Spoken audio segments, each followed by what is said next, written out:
Hello, friends. Welcome back to the Bloom and Grow Show. Today's episode, I wanted to take a little walk down memory lane.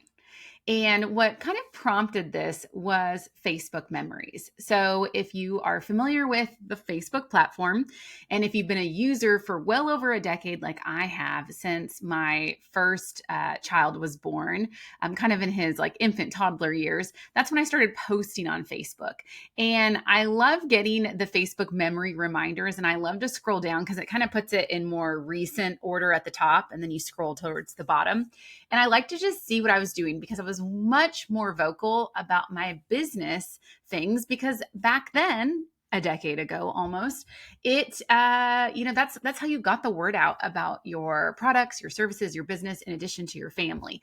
There wasn't so many silos and separations back then. And so I'm always like kind of smile and have maybe some fond memories when I see these posts from long ago. And so this week, 9 years ago, I put up a post, and I want you to imagine, kind of this tall skyscraper building with the big mirror windows going up, several floors. And the caption said this. It said, "Closed another chapter today.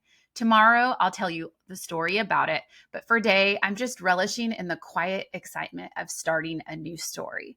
And so that was my post then. And I remember it was cross posted to Instagram back then. And over on Instagram, I remember the flood of comments that came in to that posting. And it stuck with me so much that I remember talking about it in the years after when I would share my story at different conferences, speaking to creatives about this one posting I did that triggered all of these comments that then triggered some feelings of inadequacy in me. And so the way the story goes is I posted this photo and I was kind of, being like a little elusive of like what I was really talking about. But what I was talking about is actually I was leaving my full-time corporate job. And I think people kind of gathered that. They're like, here's the big building, or people who were close to me knew that, it was my last day, whatever. And after seeing me side hustle for so many years, for at least, I want to say, maybe 5 or 6 years before that, they were like cheering me so loud, just saying all the things like, "Yes, you did it. Like, way to go. Like, I knew you could do it. Like, congrats on going full time." And, all of these messages. But that actually wasn't the full truth. I actually was not going full time. I was actually trading one job for another. And I felt so inadequate. What had built up in my head as like a really like amazing career move where I was actually moving from the marketing firm and agency and that I had worked at for almost a decade and had built up, worked with all of these really big Fortune 500 companies and those in the hotel and casino and resort space. I had been an account manager doing analytics and email marketing and database marketing and like had built up all this knowledge base while also working on my side hustles of different wedding businesses and creative businesses that I'll tell you about in a minute. But along the way, I started marketing my retreat, Inspired Retreat, actually the first iteration in the format that it is now, or near close to that format. And so previously to this posting, I had done Inspired. It was just called Amber Housley Inspired back then.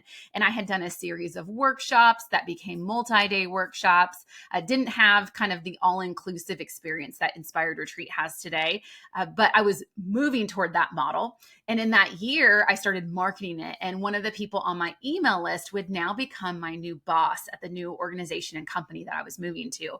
And she was so impressed, with, my marketing and what I was doing with this retreat and what I was bringing together. And she just happened to be on my email list, but also knew I had this creative background, which was this married up really well with this company that I was going to move to. And I was going to get to run marketing operations for it. I'd get to hire a whole team of marketers and brand managers, and we would go and basically be doing product creation and product launches for individual brands in the creative space. So for me, it was a dream job. It was like I'm get to use all of my smart marketing nerdy skills that I've done for a decade over in this like very corporate, very just like professional place, right? Not that I wasn't moving to a professional place, but I got to go and like go over to the creative side.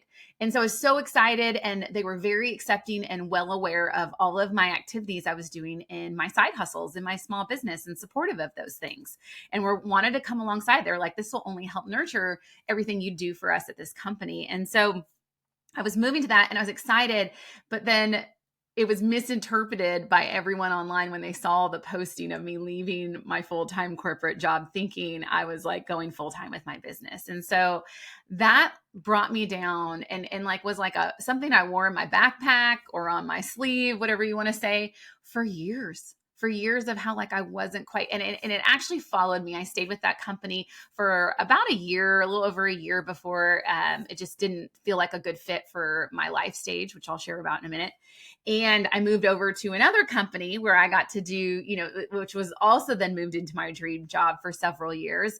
And it became like a really long story and a really long thing that where I was like, yeah, I'm full time, but I'm not quite full time. And so I always felt so inadequate for many, many years. And so I tell you this story because if you are in a season of feeling inadequacy, or if you are feeling that, you're not legitimate enough because of maybe the number of hours you have to support your business, or to, put into your business, or there's not a certain revenue number you had hit. Like, I just wish someone had told me earlier that, like, girlfriend, that stuff does not matter.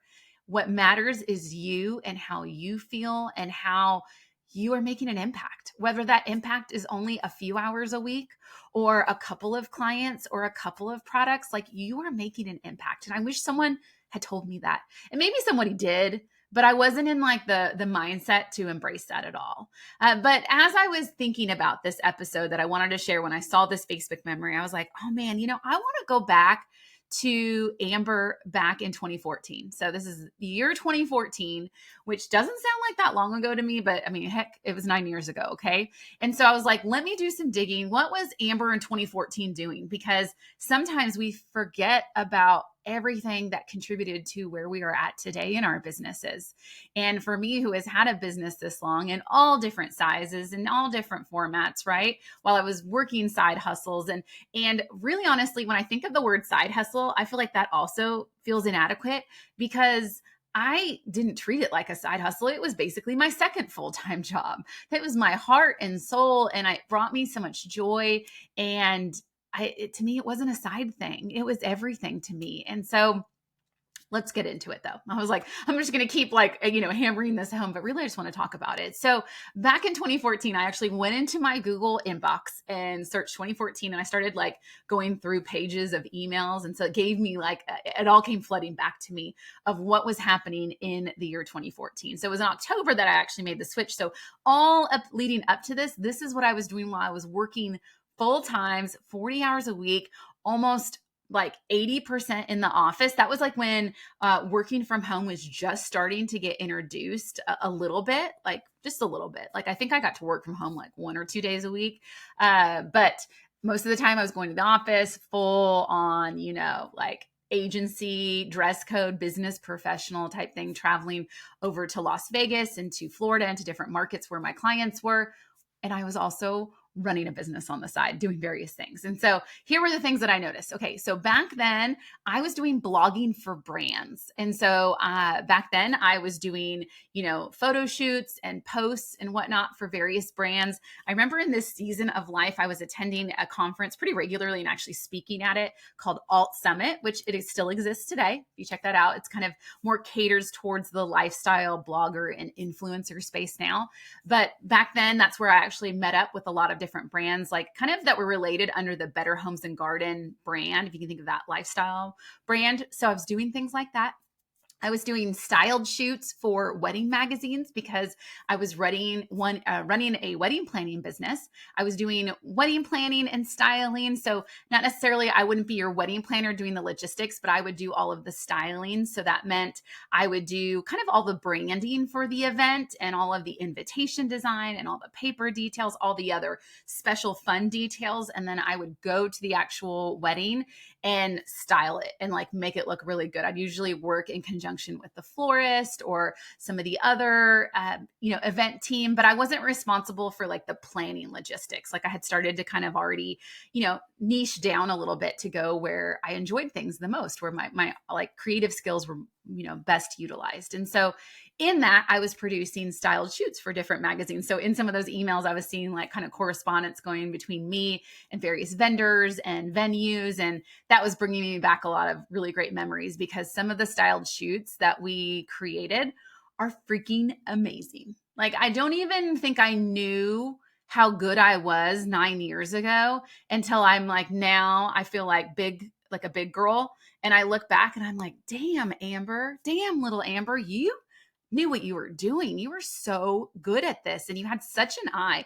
I still have an eye, but I don't use it in that way as much anymore. And I was like, man, I was good. And also it really helps when you have amazing photographers and other team members like to make you look good, right? But I just always remember feeling so satisfied when it came to creating and producing shoots back then, because it was like my dreams really did come to life. Like they really, when I could really imagine things in like such good detail that the finished product looked exactly as it did in my head, and even a bit better, because when you have amazing photographers that make things look so good, right?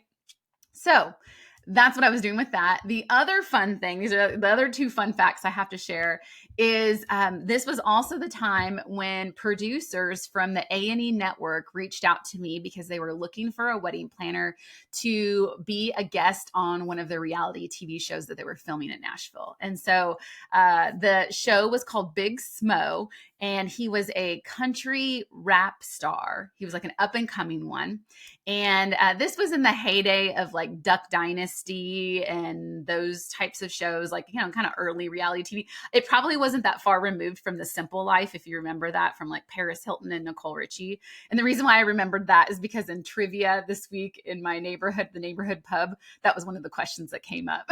So we were like, oh, The Simple Life, everyone remembers that. So if you're an elderly millennial, you would remember that. Okay, back to Big Smo. So I filmed a couple episodes for Big Smo, and then they loved having me on there, which I will tell you guys, I did it because I was always curious of how reality TV worked. I am the investigator, I am the detective and the sleuth that wants to see how everything works.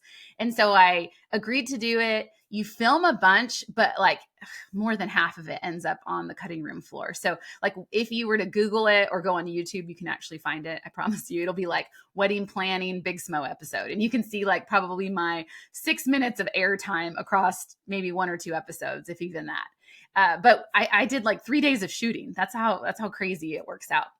But they invited me to come back on. They were telling me how they envisioned that, they enjoyed so much of my wedding planning conversations. And, we toured some venues around Nashville and whatnot, that they wanted to have me then film the final episode of the season where they actually get married. And they had all these ideas of like tractors and mud and pigs and like all this stuff that I was like, okay, time out.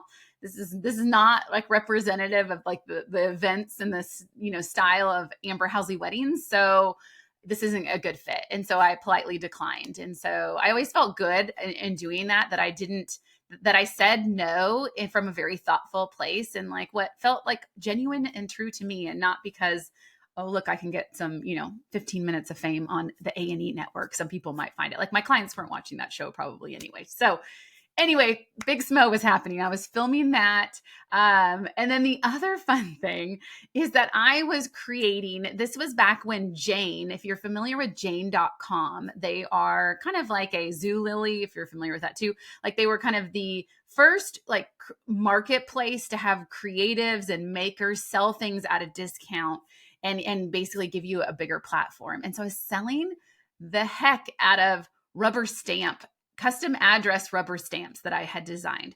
And also I was running an Etsy shop where I had lots of wedding styled like rubber stamps and cards and prints and all kinds of different things, favor tags, or you could have your own custom rubber stamp that was a favor tag that you could DIY it yourself. And so I was doing lots of those. But the rubber stamp thing, I just want to say in the Jane.com is because I actually pulled up my P&L statement, my profit and loss statement, because I was like, what was Amber's, finances? What was her quote unquote side hustle or business that while she was, also working full time at this agency. And I think my salary back then was probably about like 65,000 a year. That's like how much about 9 years ago as an account manager.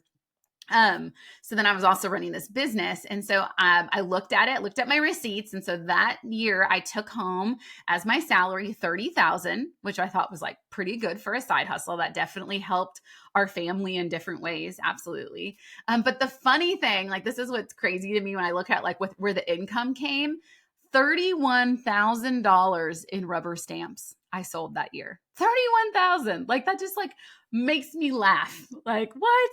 And there's like some little nuggets of wisdom to come out of that. I'm gonna tell you in a minute of like when I evaluate, 9 years ago, Amber, of like what do I think now? Like what can I see the lessons learned in it? But $31,000 on rubber stamps, primarily between the Jane sales and the Etsy shop. The other thing that was really big is that I sold $75,000 worth of retreat, like inspired retreat tickets then. And I remember that being really huge. That was actually when I first dreamed up that retreat experience. It did have a more like conference slant. So it was a bigger quantity. If I remember right, we had about 48 attendees at the venue that I host at today. So I guess I've been there for 9 years and we're going to be there in this April 2024, but much smaller. I like to make it a little bit more intimate now. But back then, 48 attendees and people and speakers and like the whole bit there. And so of course that makes sense that the ticket sales were about 75,000. But I even remember there's some rooms on property where you can fit 3 to a room. And I sold those. Like, so there was like a up like ladder you can climb to go to this loft space. And so I don't sell that anymore because that's like a lot to put 3 people in a room now. I'm a little more like thoughtful and considerate, but those tickets, like if you were in the loft space, it was very like accessible of an investment level for the creatives, I was attracting. And some of those people who were at that one are still in touch with me today that are still clients in my programs. And so it's really cool. But that's where like the majority of the income came. I was also doing, like I said, wedding styling and invitations. I think this is when kind of my wedding business was really starting to flourish more because I was starting to do those photo shoots. And so as a result, the windfall from that, I think in the years after is when the wedding planning business kind of grew even more.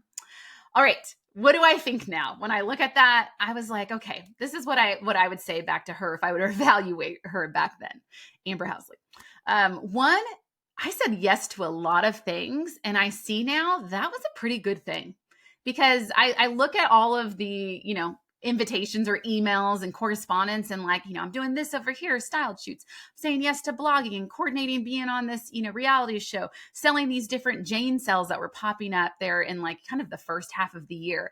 I was saying yes to it all. And I'm glad I did because I learned something from each one of those experiences. And I think when you're first starting out, now I wasn't just starting out, I had done, various forms of entrepreneurship before this, but I think that was a season where I was saying yes to a lot of things to kind of figure out what my preferences were. And I think that's a good thing sometimes. And I wasn't trying to like stay in this narrow lane of like, nope, I only do this. This is it.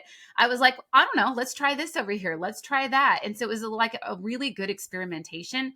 And I look back and say, hey girl, that was a good thing. Like good on you for trying all of those different things. The other thing that I witnessed at this is I was doing a lot of hustling. Like this, I mean, you can imagine, as I told you, I not only was I working full time, having this business that you could consider full time, right? I was a parent of a 1-year-old and a 5-year-old. I had a kindergartner and basically a baby. And I remember even when I shot the Big Smo show, I was like a couple weeks past delivery. Like I was still on like, you could say maternity leave. And I was like getting myself up in my professional, like little black dress and my little, cardigan there number with my pearl necklace and heels to go shoot and be this wedding planner on TV. Right. And I had a baby at home that was being babysat while I was on maternity leave from my full-time job. Like girlfriend was hustling. And I kind of like look at that and say, good on you again, because there are seasons when you're going to hustle and you got to figure it out. And I also think about those seasons of the rubber stamps. So the rubber stamps were about, they're an address stamp. So they're, a couple inches big, whatever. And I remember there was all these like little boxes, like packaging I had to order and stuffing I had to order, right? And I was figuring out shipping labels. That's when I first started using a tool called ShipStation that I still use to this day to ship out our inner circle mailings and packages and other things that we mail out. And that's when I figured out how to use that software tool. I figured out how to connect things like with, e-commerce and with the rubber stamps and like how to be at work efficiently. I learned how to use Adobe InDesign and doing data merge files with graphic design files. I was figuring things out because that's all I knew how to do, right? Like, we can figure it out step by step. Like, how do we do this file and this connection and whatever I need to order? And I remember like the office that I'm sitting in right now, I remember this whole carpet floor just being covered with hundreds of boxes of these rubber stamps that had to go out because every time there was a sale, there was like an end date to the sale and you didn't get paid until the thing shipped. And so it was like, okay, I've got to order hundreds of rubber stamps at a time, send it over to the rubber stamp maker, have all those come in. And then I had to go and prepare all of those orders. And I'm like, again, like, look at you, girl. You hustled and you figured it out. I got smarter at that. I got wiser at that as the years went by. I don't offer that anymore, but I figured things out. And I think that was just a really good season of doing that. I was saying earlier about the identity questions that I had of like when I posted this post at the end of the season of that year of 2014 and, everyone was cheering me on, you're finally going full time and all these things, and I got so caught up in those emotions. And I just want to go back to her and just give her a big old hug and say, girl, just keep going. Don't listen. Your worth is not tied up in the feedback you get from the outside world. Like your worth is tied up in how good you feel about the work that you're doing, the impact that you are making. Like this pep talk that I'm saying right now, I could tell to myself right now. I could tell it to you right now, hopefully as you're listening, of just like, don't wait for the accolades to come. And if the accolades come, good, receive them. They're good. But if they're not like what you wanted to hear, like just tuck those away and just be like, they don't know what they don't know, because that move from full-time job to, you could say, semi-full-time job, right, at the newer company, and then so forth, like that move that I made set me up in such a big way. Like at that space, I learned more about product manufacturing, like more than what I had already figured out in my business. I had to like figure and Google and design and all those. And so I got to go now into this company and I got to learn how like to do that on a large scale, on an international level, right? I learned how to do product launches. I learned more about e-commerce and wholesale versus retail. Like there's so much that I learned that then served me at the next space that I went to, that then served me at the next space. And then now, I look back here at, more than a decade of experience and knowledge that I experienced, or these other jobs, these other journeys I went on, like how much they serve the wider community of women I serve today. Like, 'cause now I can say I am truly a business coach for every type of business. Like you have a product-based business, great. You have a service-based business, great. E-commerce, got you. You want to manufacture products, I know exactly how you do that and like what you need to look for.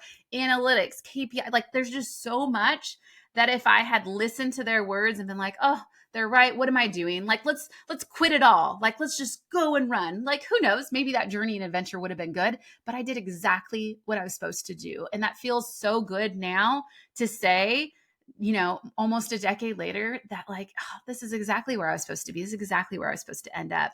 And I would encourage you that wherever you are at right now, this is exactly where you're supposed to be. Like so often, like when I go back to gardening analogies, so many people wish they could grow X, Y, and Z. Oh, I wish I could plant that. I wish I could do this. Or they go and like they try to do those things, but it's not a fit for where they're at right now because maybe their skill level's not there yet, or maybe the conditions aren't right. Like your soil in your garden or the climate that you live in can only support those particular things. So like work with what you have. And Amber in 2014 was working with what she had. And I am like, go girl. All right, I'm going to go ahead and wrap up today's episode. And I hope like the key takeaway that you get from this and from this story of sharing, I know I shared a lot of words of wisdom, but like you can flourish exactly where you're at. Sometimes there's going to be hustle. Sometimes you're going to say yes to things that you're like, oh, I don't know if I should really do this. Everyone's telling me I have to have all these boundaries and this and that.